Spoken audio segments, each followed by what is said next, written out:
los padres si el niño es varón se llama como el papá. Hermano, yo caímos. Bien, pero cuídate. Entonces, nosotros, bueno, mi mamá Rosa no puede estar conmigo esta mañana por servir en la iglesia la música, pero hermanos, a mí le dejo un saludo y bueno, el deseo de algún día poder estar con tu familia y compartir.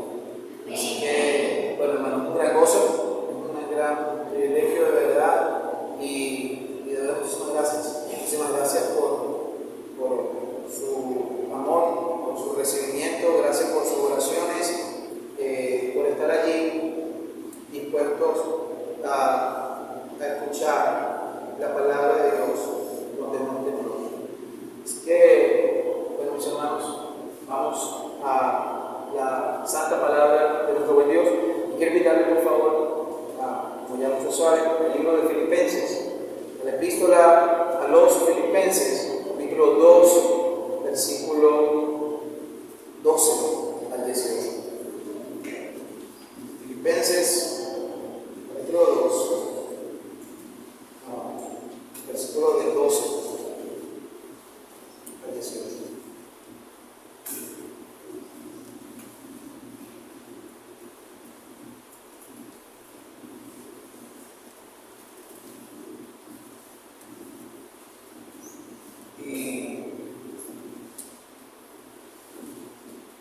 Hermanos, por la gracia de la misericordia de nuestro buen Dios, leemos su santa y bendita palabra. Filipenses capítulo 2, versículo del 12 en adelante, dice el Señor: Por tanto, amados míos, como siempre habéis obedecido, no solamente en mi presencia, o con mi presencia solamente, sino mucho más ahora en mi ausencia, ocupados en vuestra salvación con temor y temblor. Porque Dios es el que en vosotros produce así el querer como el hacer por su buena voluntad. Haced esto, o haced todo, sin murmuraciones y contiendas, para que seáis irreprensibles y sencillos, hijos de Dios sin mancha, en medio de una generación maligna y perversa, en medio de la cual resplandecéis como luminares en el mundo, asidos de la palabra de vida, para que en el día de Cristo yo pueda gloriarme de que no he corrido en vano, ni en vano he trabajado. Y aunque sea derramado en libación sobre el sacrificio y servicio de vuestra fe, me gozo y regocijo con todos vosotros. Y asimismo, gozaos y regocijaos también vosotros conmigo. Amén. Oremos, mis hermanos. Padre, soberano Dios, que hace los cielos y la tierra, tú que eres un Dios 3 veces santo, ante tus manos, Señor, ante tu presencia gloriosa, ese trono de gracia, Señor, nos inclinamos una vez más. Te pedimos, Señor, que nos asistas una vez más en esta mañana. Señor, te pedimos que una vez más, por tu gracia, por tu amor, nos permitas contemplar la hermosura de Cristo, Señor. Padre, permítanos mirar el esplendor del Evangelio, la grandeza de tu amado Hijo, y cómo nosotros, Señor, debemos vivir en consecuencia a tal belleza y a tal dignidad. Padre, te pido esto, Señor, en el nombre de Cristo. Te ruego que me asistas, Señor, que me ayudes, que sea tu mano, Señor, poderosa sobre mi vida, y que pueda, Señor, yo honrarte junto a mis hermanos, por amor de tu nombre. Te lo ruego, ayúdame en mis debilidades, fortaléceme y permíteme ser un instrumento para que tu palabra sea predicada fielmente, Señor. Y que todos los que estamos aquí salgamos convencidos de la gloria de Cristo y que salgamos rindiendo nuestras vidas a Él, para mostrar así el Evangelio en nuestra propia vida. Pido esto, Señor, en el nombre de Cristo.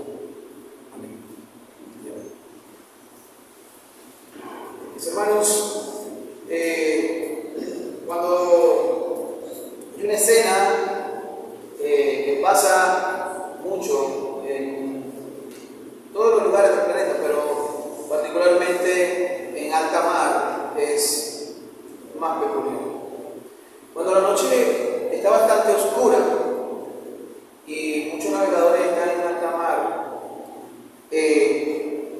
la sensación es bastante terrible, porque van en un barco en el cual todo lo que miran a su alrededor está oscuro, a no ser de que haya luz, a no ser de que haya estrellas.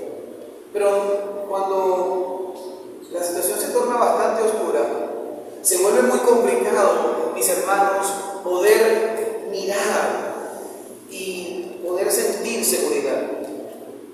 Pónganse en el lugar de esos marinos mercantes, de esas personas que están en un barco, en medio de kilómetros y kilómetros de agua.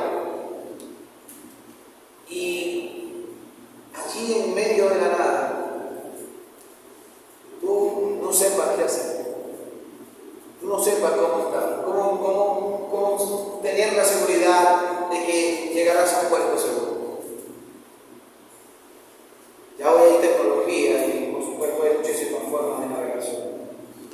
Pero durante muchísimos siglos, esas estrellas que estaban en el firmamento fueron guía para muchísimos marinos. Esa luna alumbraba y sigue alumbrando para muchísimos marineros. Hermanos, y esto trae una mayor paz y una mayor calma a todos aquellos que están en situaciones como esa. Y eso no es diferente para con cada uno de nosotros. Vivimos en un mundo hostil, vivimos en un mundo donde el pecado reina y donde la maldad nos hace ver que en nuestro alrededor pareciera que existiese solo tinieblas. Y muchas veces hasta el mismo pueblo de Dios puede sentirse intimidado ante tanta perversidad, ante noticias tan terribles, ante masacres, ante accidentes, ante políticas de los diferentes estados de las naciones en pro de este mundo y alejados de Dios. Pero incluso tú, amigo, que estás visitándonos, seguramente te puedas sentir identificado al no sentirte seguro en un mundo como el que nosotros vivimos. De no saber si saliendo de madrugada te puede pasar algo y simplemente vas a tu lugar de trabajo. Bueno, la única luz que nos puede dar seguridad, según las Escrituras, es la luz de nuestro buen Señor Jesús. En medio de este mundo caído, en medio de este mundo de gran tinieblas. Pero lo maravilloso es que Jesús dejó su iglesia para que su iglesia fuese esa luz en medio de este mundo perverso y caído. Por eso nosotros, cuando somos y nos comportamos como el pueblo de Dios, lo natural del pueblo de Dios es un pueblo que brilla en medio de las tinieblas. Ese es el diseño de nuestro Dios. Y la única manera de brillar, para llevar esperanza, para llevar sosiego, para llevar paz en medio de la noche oscura que podamos atravesar, es mostrando el Evangelio de nuestro buen Señor Jesucristo. No existe mayor seguridad que estar arraigados en el mensaje del Evangelio, en la persona y la obra de Jesucristo a nuestro favor. De eso nos referimos cuando hablamos del Evangelio. Así que cuando nosotros podemos mostrar ese Evangelio y vivir de tal manera que nuestras vidas reflejen lo que Jesús hizo en nosotros y por nosotros, eso tiene que hacer que en cada persona y en cada lugar se enciendan las alarmas y digan: wow, aquí hay algo diferente. Aquí hay algo diferente. Yo no sé qué pasa, pero aquí hay algo diferente. Y permítanme decirle, amigos que nos visitan, la paz no es producto de la ausencia de problemas, porque los cristianos evangélicos tenemos bastante problemas. Y tampoco es la sensación que tú tengas al cantar una alabanza al domingo.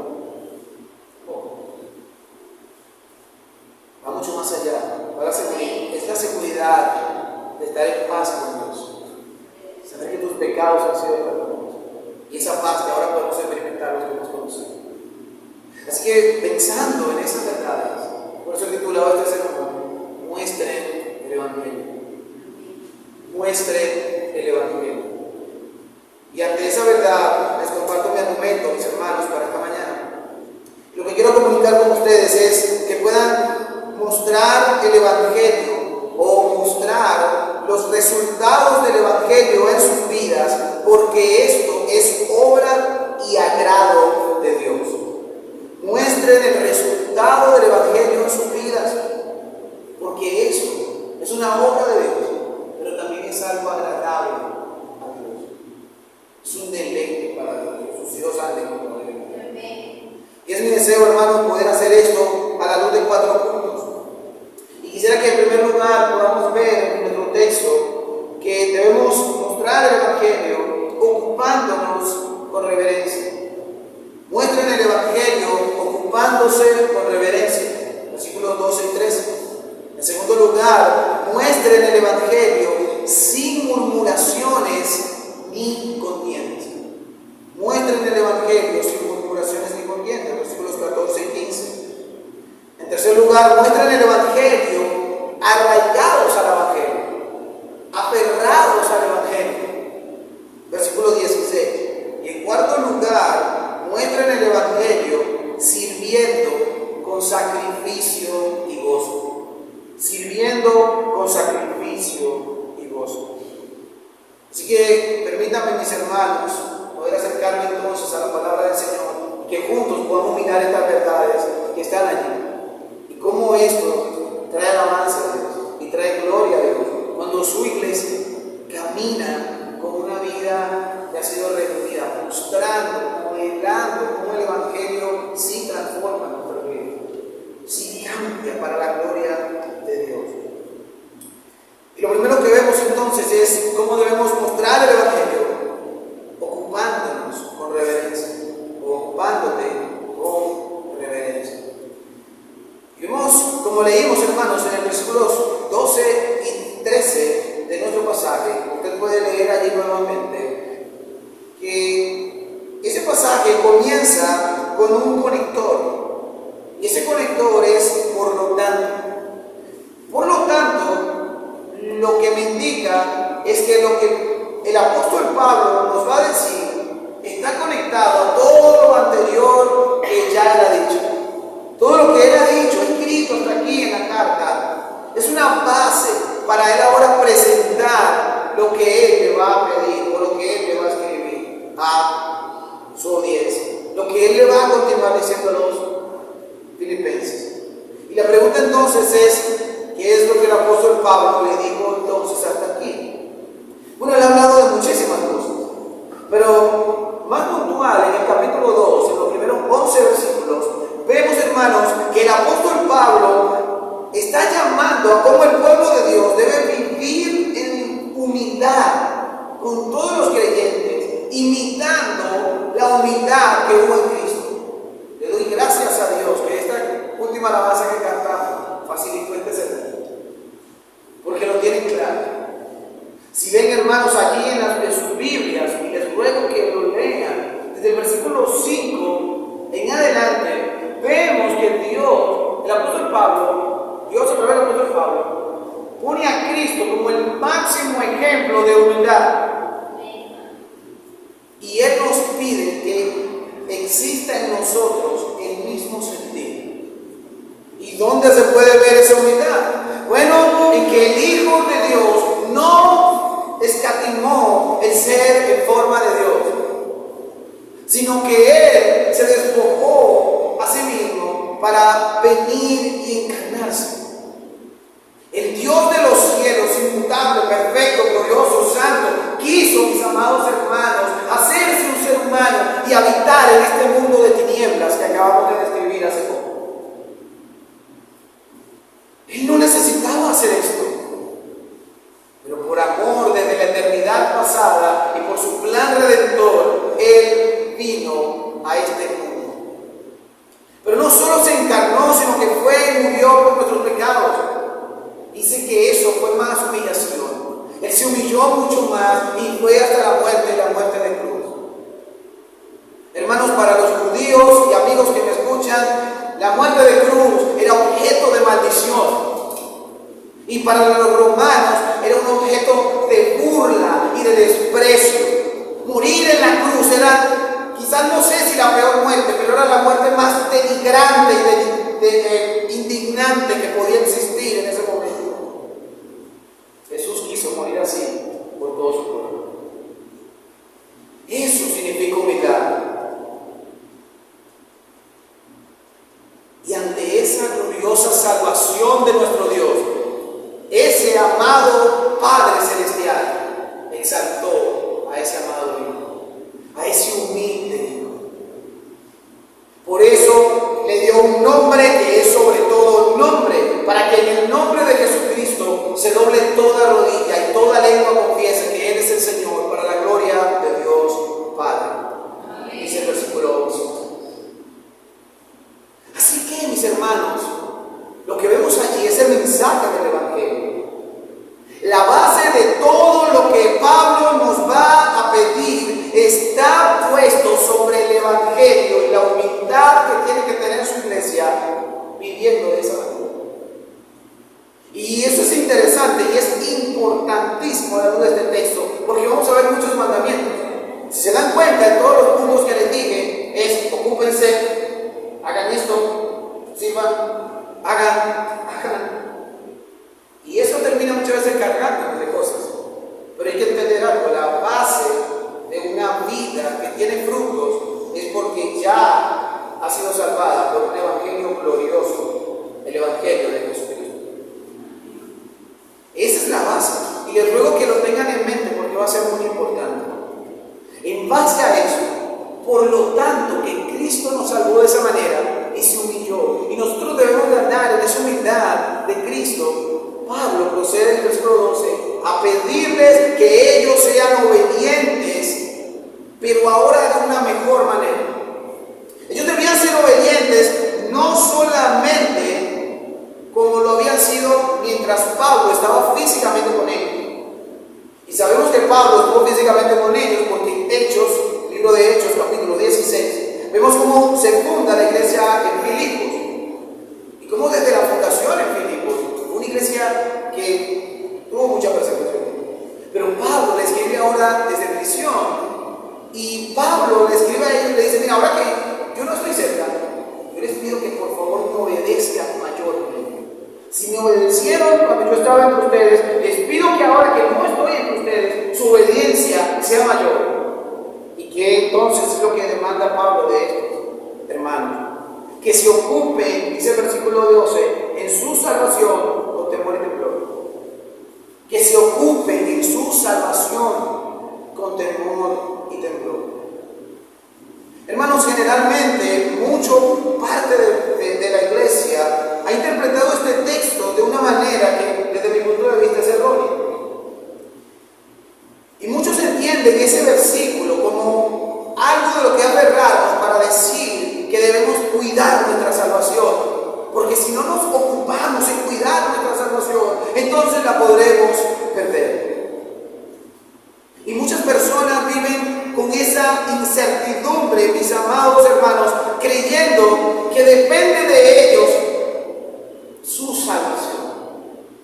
Creen que por gracia han sido salvados, pero entienden que tienen que hacer un montón de cosas para mantener su estatus dentro del reino.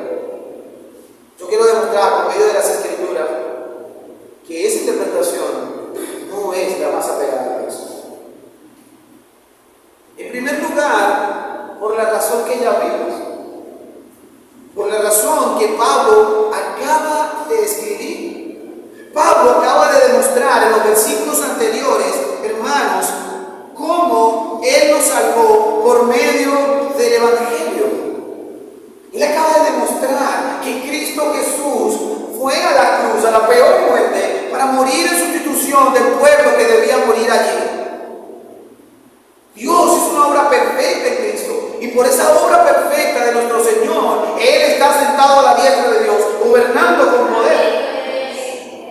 Hizo una obra completa, y en base a esa obra Pablo le pide esto: Pablo primero diga, Jesús te salvó y hizo esta obra perfecta, y tan solo una línea después te diga, pero ahora procura salvarte tú. Eso no tiene sentido. Sin embargo, si eso no fuera poco, en segundo lugar, el versículo 13 nos da la razón del mandamiento. ¿Por qué ellos tenían que ocuparse de su salvación? Con temor y temblor. Porque es Dios, hermanos, el que produce en ellos el querer, el deseo, como el hacer, por su buena voluntad. Es decir, lo que significa este texto, si significara que la salvación yo la tengo que mantener con mis obras, en ese caso, lo cual yo no creo que sea así, hermanos, él está diciendo, miren, es Dios el que produce esas obras, esa ocupación, ese deseo de honrarme, soy yo el que lo produce. No viene de nuestro intelecto, no viene de cuán santos o no nos sintamos, viene de la voluntad agradable de Dios, que sus hijos anhelen eso, ocuparse de su salvación y deseen eso. Pero en tercer lugar, mis hermanos, como leyó nuestro amado hermano Jesús, en Filipenses capítulo 1, versículo 6, en el contexto literario de esta carta, nosotros vemos que el apóstol Pablo dice que el que comenzó la buena obra, y está hablando de la obra de salvación, en ustedes, ese texto, versículo 6, Filipenses 1, 6, dice, Él la perfeccionará hasta el día de Jesucristo. Es decir, hermanos, esa obra perfecta de Dios, esa santificación, esa salvación gloriosa que tenemos en Cristo, Él la comenzó y Él la perfeccionará hasta que Él reine. Amados hermanos, la misma carta, y sin caer en temas teológicos, más allá sistemáticos, hermanos, nosotros podemos mirar de que la salvación no puede estar en las manos de hombres débiles y tan vulnerables como lo somos nosotros. La salvación es del Señor. Amén. Y Él la perfeccionará. Él consumará la obra que comenzó en ti y que comenzó en mí. Entonces eso nos lleva, hermanos, a ver qué significa ese texto. ¿A qué se refiere Pablo con ocuparnos en nuestra salvación con temor y temblor? Mis hermanos, la Nueva Traducción Viviente lo traduce de esta manera, y me permiten leérselos porque me gusta cómo ellos lo han traducido. Creo que ayuda a mirar un poco la intención del texto. Y dice, queridos amigos, siempre siguieron mis instrucciones cuando estaba con ustedes. Y ahora que estoy lejos, es aún más importante que lo hagan. Esfuércense por demostrar los resultados de su salvación, obedeciendo a Dios con profunda reverencia y temor. Esfuércense por demostrar los resultados de su salvación. ¿Eso tiene sentido? Sí, tiene mucho sentido. Porque ya esa salvación Él la compró completamente y gratuitamente a nuestro favor y a nosotros. Pero esa salvación produce obras en nosotros. Y Él quiere que nos ocupemos en eso.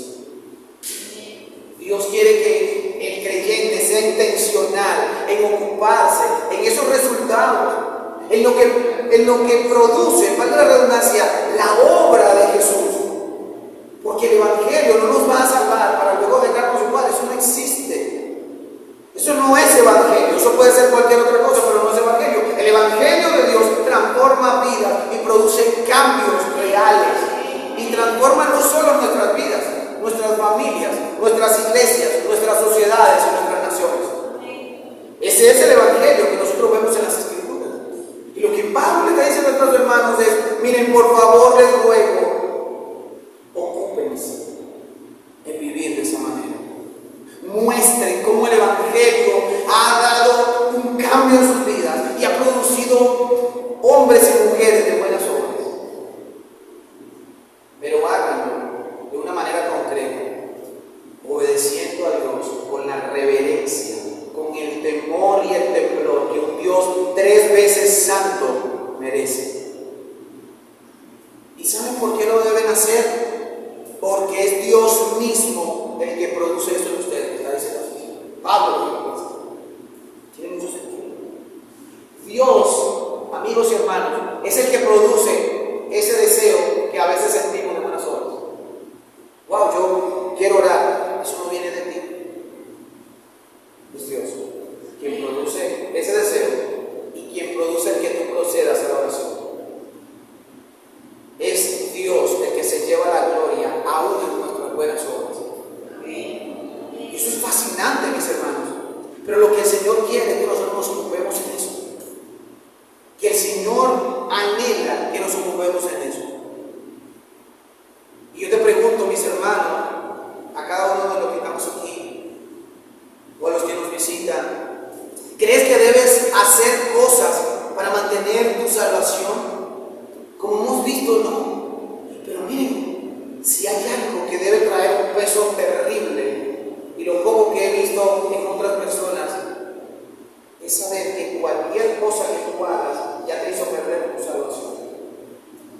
¿Saben por qué? Porque aún levantándonos, ya nos quejamos de si hay frío o hay calor. Quizá muchos de nosotros nos levantamos hoy y nos quejamos porque estaba lloviendo. La Biblia dice que con quebrar un solo mandamiento de la ley nos hacemos culpables de todos los mandamientos de Dios. Sostener la salvación con nuestras obras, mis hermanos, es un peso insostenible para cualquier ser humano. Tú y yo no podemos vivir de esa manera. Y la buena noticia es que Cristo nos libró de ese peso. Él nos libró de esa tensión de tener que estar así. Que no me puedo mover, que no puedo hacer esto, que no puedo hacer aquello. Más bien nosotros tenemos que mostrar las obras que la salvación completa de Cristo produjo en nosotros. Esa debe ser mi deseo. Mostrar cómo ese evangelio transformó mi vida. Y yo verdaderamente he nacido de nuevo, soy una nueva creación en Cristo. Y lo debo hacer con total reverencia a Dios. Total reverencia. Mis hermanos, estamos seguros de vivir así. Nosotros podemos vivir con buenas obras. Nosotros podemos vivir procurando hacer lo que es agradable de Dios, porque este texto nos da la seguridad de que Dios es el que lo va a producir en nosotros. No depende de si me levanté con el pie izquierdo o me levanté con el pie derecho. No depende si mi hermanito me cae mal o me cae bien. Depende de una obra salvífica y de una obra de santificación que está haciendo nuestro Dios en nuestros corazones. Él está produciendo esa obra hermosa, segura, para que tú muestres los resultados del Evangelio en tu vida. Así que puedes estar seguro de que esa es la voluntad de Dios para con cada uno de nosotros. Eso es algo que agrada a Dios. Él se satisface en producir en sus hijos buenas obras. Y en Efesios, hermanos, 2:10, dice que esas obras Él las preparó, Él, de antemano, para que nosotros camináramos en Él. Toda la gloria es para Dios. Toda la alabanza es para Dios. Por eso, despójate de cualquier peso. Despójate de cualquier peso que te haga sentir que bajo tus hombros tú tienes que sostener esta iglesia. Despójate de eso.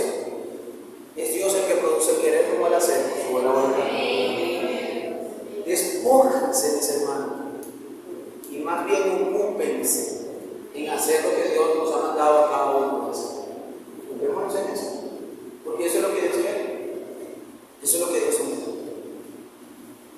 Sin embargo, eso hay que hacerlo con una actitud correcta. Ya vimos que debemos hacerlo con reverencia ante Dios, con un temor de que yo debo obedecerle a Dios que 3 veces santo. Él es el que me ve, Él es el que me juzga, a Él es que yo daré cuenta. No a ninguno de los líderes, aunque tenemos que dar cuenta a nuestros líderes, pero a fin de cuentas es Dios a quien nosotros vamos a y enfrente de quién vamos a estar en el futuro. Pero sin embargo, Él nos dice en segundo lugar que una forma de hacer esto es sin murmuraciones ni contiendas. Seguimos el versículo 3, 14, hermanos, vemos que la palabra del Señor nos dice: haced todo sin murmuraciones y contiendas. Ahora, la instrucción es de cómo mostrar ese evangelio en nuestras vidas. Y lo que Él quiere hacer es que esa manera en la cual nos ocupamos en esas buenas obras y vivimos para la gloria de Dios, tiene que hacerse sin murmuraciones ni contiendas. En un español más contemporáneo es sin quejarte y sin discutir. Se pone más interesante la cosa. Hermano, Pablo le dice a los hermanos: miren, ocúpense, sirvan, hagan esto, pero recuerden algo, háganlo sin ningún tipo de quejas, sin murmurar, sin ningún tipo de contiendas, de discusiones. ¿Por qué? Acuérdense, la base del todo es la humildad del evangelio. Cristo no fue a la cruz con quejas. Él fue como una oveja al matadero. Ahora, ¿por qué debemos hacerlo así? Perdón, ¿para qué debemos hacerlo así? Bueno, el versículo 15 nos da el propósito. Y el propósito es porque cuando el pueblo de Dios vive de esa manera, ese pueblo será irreprensible, a fin de que seamos irreprensibles, sin manchas.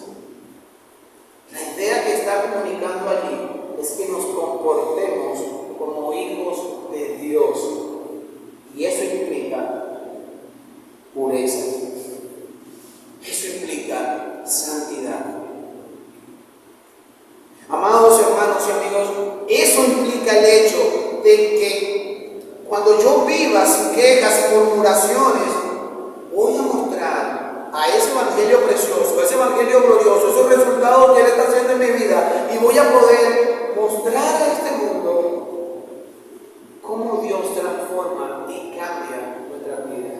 A mí, Él desea, mis hermanos, que nosotros seamos irreprensibles, que cuando el mundo nos mire no tenga nada de qué acusarnos.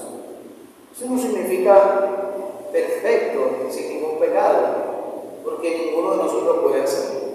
Pero sí significa, hermanos, el hecho concreto de que nosotros debemos mostrar al mundo que Dios está trabajando y seguirá trabajando en una familia pura, sin mancha, de la que la gente no anda por allí murmurando cosas, sino que vive para la gloria de Dios. Y allí, hermanos, en medio de eso, es donde Él da esa ilustración. Eso lo debemos hacer en medio, vivir así, sin quejas, sin murmuraciones, viviendo para la gloria de Dios, mostrar cómo el Evangelio transforma. Debe ser en medio de una sociedad maligna y perversa. No es ocultándonos en trincheras, no es viviendo solamente en las cuatro paredes de nuestras iglesias locales, o de los espacios de nuestras iglesias locales. Él somos nosotros. Hermanos amados, es en el mundo perverso y caído donde Él quiere que nosotros vivamos de esa manera.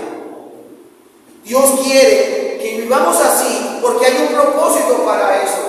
Que tú y yo, dice el texto, resplandezcamos como luminares en el mundo.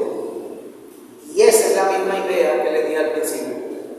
Dios pone, Pablo pone esa ilustración. Él quiere que nosotros seamos como esas millones de estrellas que vemos en la noche en el firmamento. Todo se ve oscuro, pero es inevitable ver esos puntos que vemos a tales distancias. Aunque la noche sea oscura, ahí están esas estrellas brillando. Aunque este mundo sea terriblemente oscuro, allí están esas iglesias locales brillando para la gloria de Dios. ¿Saben qué, hermanos? Esa expresión de una generación maligna y perversa también es usada en Deuteronomio capítulo 32, versículo 5. Cuando Moisés se para delante del pueblo para dar la ley por segunda vez y acusar al pueblo y mostrarle su pecado, él dice que Dios es un Dios santo y que el Dios de la Biblia, no admite a una generación maligna y perversa. Y lo más triste que él está describiendo es al pueblo de Israel en el desierto, cuando se refiere a eso. Y ahora el apóstol Pablo está diciéndonos aquí: ustedes tienen que resplandecer en medio de una generación así. Ustedes tienen que brillar de tal manera, así como brillan las estrellas, así lo deben hacer ustedes. Y un ingrediente más, hermanos, es que esta iglesia local estaba en una terrible situación cuando el apóstol Pablo escribe esta carta. En Filipenses capítulo 1, versículos 30 al 31, Pablo le escribe a los filipenses y les dice que Dios le había concedido a ellos no solo el creer en Cristo, sino el padecer por Cristo. Y Pablo afirma en ese texto que así como ellos habían visto el sufrimiento en Pablo, ahora esos filipenses lo estaban padeciendo. Y cuando nosotros miramos cómo se funda esta iglesia en Hechos capítulo 16, podemos mirar que desde que nació la iglesia estuvo en persecución. Y ahora Pablo le está diciendo: mira, el mismo conflicto que ustedes vieron en mí y oyeron que había en mí, es decir, que había sido perseguido por el evangelio y que ahora Pablo estaba preso por predicar que Cristo es el Señor y no los dioses paganos, ese mismo conflicto ahora estaba en los filipenses. Los filipenses, hermanos, no estaban en una isla sin problemas, alejados del mundo. Los filipenses estaban en medio de una generación maligna y perversa que los estaba matando, hostigando, persiguiendo por su fe. Esa era la generación de los filipenses. Esa era lo que ellos estaban pasando. Pero el resultado de la obra salvadora de Cristo hacía que ellos resplandecieran como una lumbrera, como esas luminares, como esas estrellas en medio de esa ciudad oscura. Y como leyó nuestro hermano al principio, esa iglesia se comportaba como una iglesia santa. Era una iglesia que se amaba, que se protegía, que guardaba, que seguía, que hacía la obra. Eso, mis hermanos, es en medio de situaciones adversas que la iglesia de Dios tiene que vivir así. Es en medio de esas circunstancias que la iglesia tiene que vivir. No es en las comodidades donde no debe existir la queja. Es en medio de los problemas que no debe existir la queja ni las discusiones. Niños que están aquí, ¿ustedes se quejan de sus padres porque no tienen lo que quieren? Padres se quejan de sus hijos porque no tienen lo que quieren. Hermanos, se quejan de su iglesia local porque tienen dificultades. Así no podremos ser irreprensibles. Así no podremos comportarnos de una manera pura. Así no podremos nunca reflejar que Cristo nos ha salvado para que ahora vivamos para su gloria. No se puede. No lo digo yo, no lo dice ninguno de los hermanos que están predicando aquí regularmente. Ustedes lo ven aquí en el versículo 14 de este canto. Hagan todo sin murmuraciones y contiendas.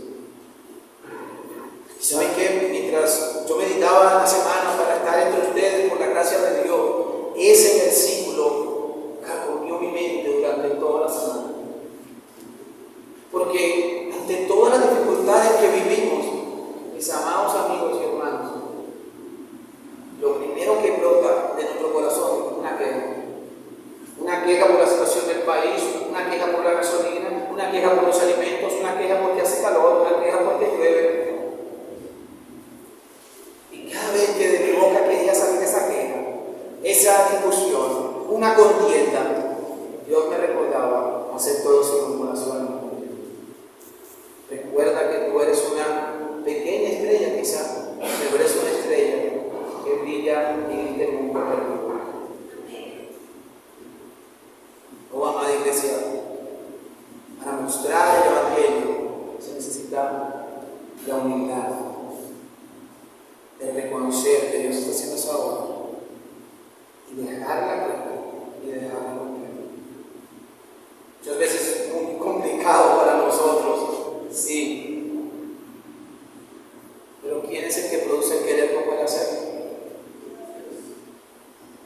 ¿Quién es el que puede hacer que nosotros vivamos contentos con lo que tenemos ahora? Lo que me encanta del texto es que no es que a lo mejor Dios hará en nosotros que no seamos personas que se quejan y personas que discuten por todo o que causan rivalidad por cualquier cosa. No, Él dice que Él pone eso en nosotros y lo da como algo seguro, porque es un resultado de la obra salvífica de tu Salvador. Mostrar el Evangelio más importante. Así que mostrar el Evangelio nos lleva a ocuparnos en nuestra salvación, a ocuparnos en vivir esos resultados para su gloria. Nos lleva a vivir sin quejas, porque Él anhela que nos comportemos como hijos de Dios en medio de una generación maligna y perversa. Pero en tercer lugar, mostrar el Evangelio no se puede hacer si no estamos aferrados a la misma palabra del Evangelio, al mismo mensaje del Evangelio. Vean el versículo 16. En el versículo 16, hermanos, vemos cómo Él dice aferrados o arraigados, asidos. Es lo que significa esa palabra, tomados de la palabra de vida. Y esa expresión, la palabra de vida, es la única vez que se usa en el Nuevo Testamento para referirse al mensaje del Evangelio. Porque el Evangelio es el mensaje por el cual podemos salir de entre los muertos para la vida eterna. Es una palabra de vida. Bueno, lo que Pablo está diciendo, miren, ustedes tienen que hacer esto, brillar, pero no hay una forma de hacerlo si no es aferrados al mensaje del Evangelio, a la palabra del Evangelio. Es recordando esa muerte de Cristo, es recordando que he sido salvo por gracia, es mirando cómo Él ha perdonado todos mis pecados y Él también puede perdonar el pecado de todo este terrible mundo si se arrepienten y vienen a nuestro buen Señor. Miren, no hay una forma de caminar con Dios que no sea aferrándonos a las Escrituras, aferrándonos a su santa palabra, porque ¿saben qué es lo que brota de nuestros corazones cuando vemos tanta maldad? Ignorarlos o hacer más maldad. Pero el Evangelio nos mantiene humildes. El Evangelio nos recuerda que hubo un sentir en Cristo de humillarse, el cual tiene que estar en nosotros. El Evangelio me recuerda que yo tengo que vivir para la gloria de Dios y yo tengo que hacer todo sin contienda ni vanagloria, buscando más bien el bienestar del otro y no el mío propio. Eso hace el Evangelio. Por eso Pablo le está diciendo, mire, por favor, aférrense a Él. Y Pablo dice, para que cuando venga el día de Cristo, yo no me dé cuenta que haya yo trabajado en vano en ustedes. Y esto suena un poco extraño, porque a principio no puede parecer, wow, Pablo quiere que ellos se mantengan fuertes, se mantengan en la fe, simplemente para él demostrar que hizo un trabajo. No, esa no es la interpretación. ¿Y por qué no es la interpretación? Porque en Filipenses capítulo 3, versículo del 8 en adelante, hasta el 11, vemos que Pablo, mis hermanos y amigos, dijo y expresa en todo el capítulo 3 el currículum que tenía, por ponerlo de esa manera. ¿Y saben qué es lo que dice Pablo de todas sus obras y de todo su portento? Que lo tenía como estiércol por alcanzar y asirse de su Salvador. No era el orgullo lo que quería Pablo, era la seguridad de que cuando estemos con Jesucristo por segunda vez y comparezcamos ante su tribunal, estemos seguros que a todos aquellos que le hemos predicado el Evangelio estarán con nosotros. Es saber que el esfuerzo que hacen muchos de ustedes por venir aquí no será en vano si nos asimos de esa palabra de vida, si nos agarramos fuertemente de ese Evangelio glorioso de nuestro buen Señor. Ese es el deseo de un verdadero líder. No es un currículum que cualquiera de nosotros que servimos al Señor vamos a tener cuando Él venga. No es el deseo, es el deseo de ver los rostros de aquellos que domingo tras domingo discipulamos, amamos, acompañamos, aconsejamos, amonestamos. Es ese sentir, es desprenderse para poder mirar a otros. Pero lo que Él nos está diciendo, eso no lo voy a poder lograr si nosotros no nos aferramos al mensaje del Evangelio. Están viendo que tenemos que vivir con buenas obras, pero que todo esto está girando alrededor de lo que ya Cristo hizo con nosotros. Hermanos, no se trata de mi capacidad capacidad y voluntad para hacer. Se trata de la obra de Jesús y los resultados que esa obra produce, porque Dios ya lo ha.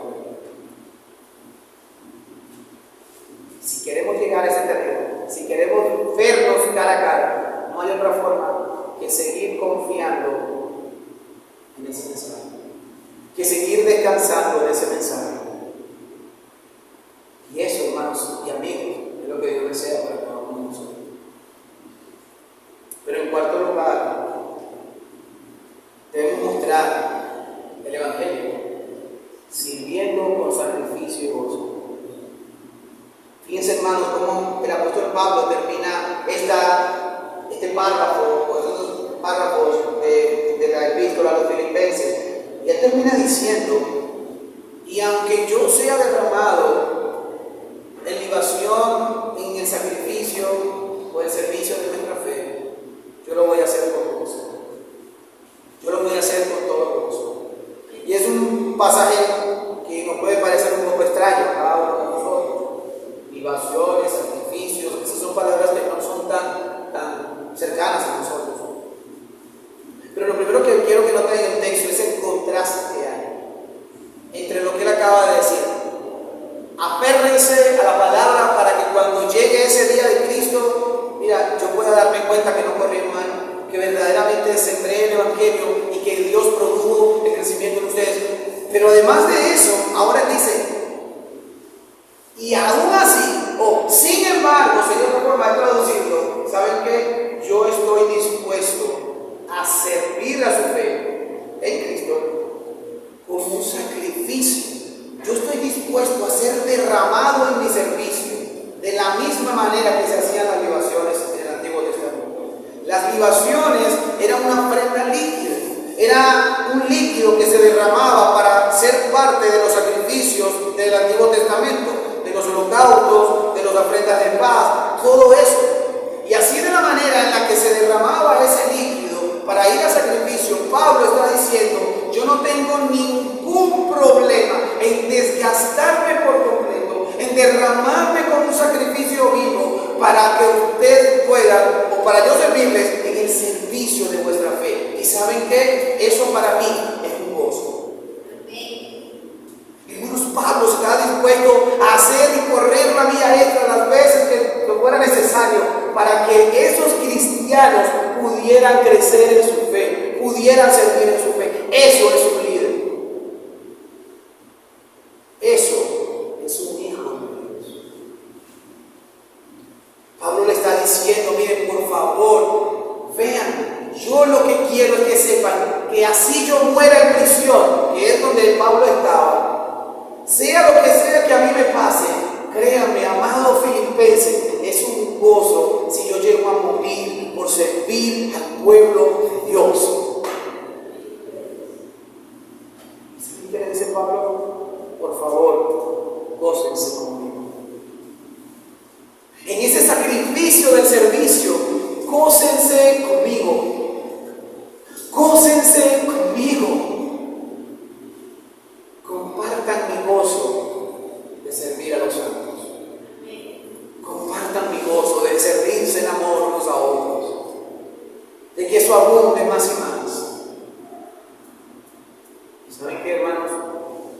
Yo no creo que sea coincidencia que lo que vemos al final de este capítulo, del versículo 19 hasta el final, son dos ejemplos de dos hombres más que derramaron su vida en sacrificio por amor a las iglesias: Timoteo y Epafrodito. ¿Y saben qué maravilloso? Que de Timoteo Pablo dice que no hay alguien que él fuera visto que tuviera ese sentir, que se aferrara, que no quisiera lo suyo propio, sino lo que Cristo es y lo que Cristo quiere. Ese era un Timoteo. Pero de Epafrodito se dice que él se enfermó y estuvo a punto de morir por su servicio a Cristo. Final, el último versículo de ese capítulo 2. Él estuvo a punto de morir, pero Dios en su misericordia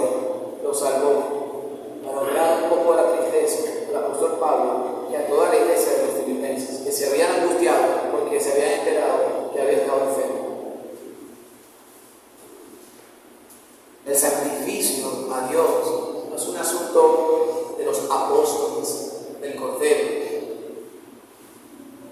No es un asunto ni siquiera exclusivo de los líderes. Amada iglesia, el Evangelio debe despertar en cada uno de nosotros un sacrificio y un amor semejante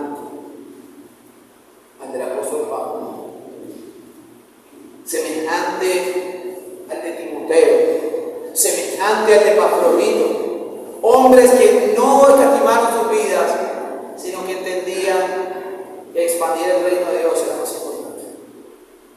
Eso no quiere decir, hermano, que usted tiene que dejar de hacer todo, no, porque hay que redimir todas las áreas de la vida, pero eso hay que hacerlo con sacrificio y gozo. Y gozo. Hermanos, para vivir en esta sociedad mostrando el Evangelio, hay que vivir sacrificialmente, hay que tolerar los insultos. Niños jóvenes que están aquí tienen que tolerar que sus amigos le digan: tú eres un evangélico loco, ¿qué vas a hacer tú allá en esa iglesia? ¿Qué vas a intrometerte allí? Amigos, ustedes mismos que nos visitan y no son creyentes, ¿cuántas veces han blasfemado el nombre de cristianos simplemente por ser cristianos? Eso es parte de ser un hijo de Dios. Porque si del árbol hicieron leña, ¿qué quedará de las ramas? Pues nuestro ejemplo de sacrificio no es Pablo, no es Timoteo, no es Epafrodito, no es Gilbert, no es Jesús, no soy yo. Es aquel que no escatimó su propia vida como a cosa que aferrarse, ser Dios mismo, sino que vino a humillarse, a morir en sacrificio vivo por todos nosotros. Eso hace el Evangelio en un creyente. Eso hace nuestro Dios en nuestras vidas. Hermanos, muestren el Evangelio en Santa Teresa. Muestren el Evangelio en todo el camino. Muestren el Evangelio a donde sea que Dios nos lleve. No nos avergoncemos del Señor en que hemos creído. Y aunque seamos sacrificados, usando esa historia o esa forma de sacrificio del Antiguo Testamento por el apóstol Pablo, aunque seamos derramados en el servicio, vale la pena, porque sería un resultado de Cristo. Cristo no solamente te ha concedido que creas en Él. Iglesia, te animo y te exhorto a que veas que Cristo también te ha concedido que padezcas por Él. Y eso también es un gozo. Hay que mostrar el Evangelio, mis hermanos. Ánimo en cada circunstancia, en cada ocasión que tengamos. No caigamos en la sensación de sostener nuestras obras, iglesia. Alentamos con estas palabras. Gócense, anímense. Miremos que el Señor hizo una obra perfecta y Él mismo asegura que la perfeccionará hasta que Él venga. Tú estás bajo el cuidado de un Dios 3 veces santo y glorioso. Por favor, sigue mostrando el Evangelio en tu vida. Sigue mostrando los resultados de una obra gloriosa. Porque mi amado hermano, eso es una obra de Dios y agrada a Dios. Dios se deleita en ver a sus hijos sirviéndole, amándole, comportándose como hijos dignos de su Padre Celestial. Ánimo, amada iglesia, lo que tenemos. En cualquier circunstancia que estemos pasando como iglesia, local, como congregación, individualmente. ¿La carrera es dura? Sí. Pero ya tenemos la victoria comprada desde hace más de 20 años.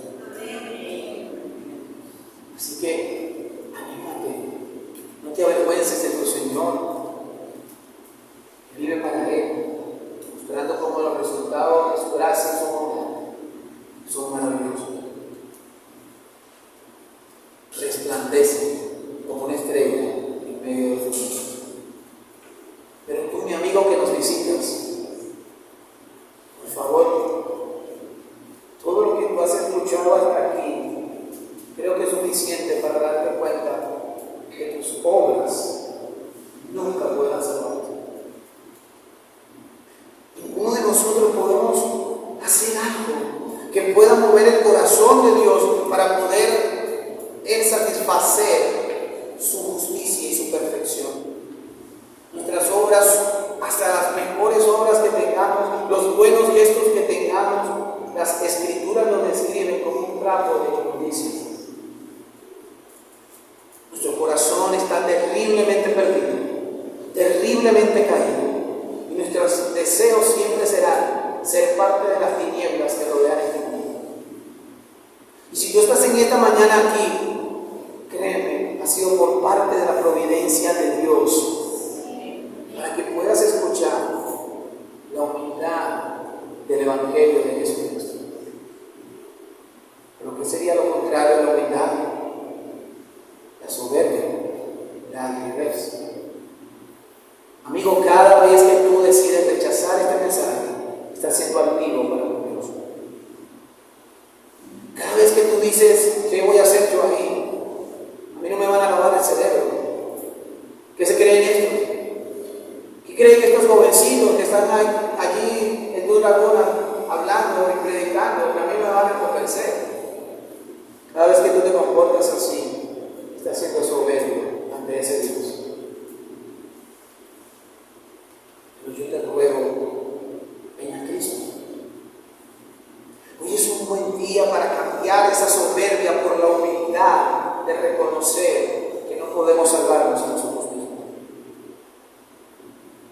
De reconocer que la ira de Dios que debía recaer sobre el pecado que tú cometes día tras día, bien sea visible o invisible a los ojos de los hombres, que te vean o no te vean, esa ira de Dios cayó sobre Cristo. Pero si tú sigues soberbio y la rechazas, caerá sobre ti en el juicio. Amigo, ¿tú quieres seguir siendo parte de este mundo de tinieblas? ¿Prefieres venir a ser, por la luz de Cristo, una luz más, una antorcha más, una estrella más que brilla en medio de la oscuridad? Pues ven a Cristo, te lo suplico, arrepiéntete, ven a Jesús y salvo serás. Pon tu fe en Él, cree eso que acabamos de ver. Llega a tu casa y vuelve a leer Filipenses capítulo 2, versículos del 5 al 11. Léelos todas las veces que sea necesaria para que pueda ver la hermosura de Jesús. Pero humíllate delante de Dios y ven a la luz de Cristo. Ese es nuestro mensaje y ese es nuestro deseo. Salvo con la seguridad de que Él te ha salvado y que ya no eres parte de la tiniebla de ti. Ven a Cristo.